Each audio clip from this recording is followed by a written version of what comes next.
Hello everyone, I'm Pranav. I study in class 9 and I've been taking the TinkerCoders courses like Arduino courses, Python courses and AI courses for about a year now. So, with the help of my teacher, Shubham sir, I have made this code over here. It detects the eyes of a human face. So, we can use this image to do that.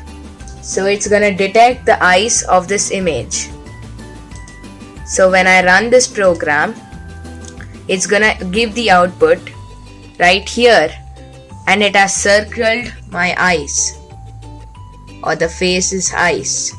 So this is the program that I've made with the help of my teacher Shubham sir.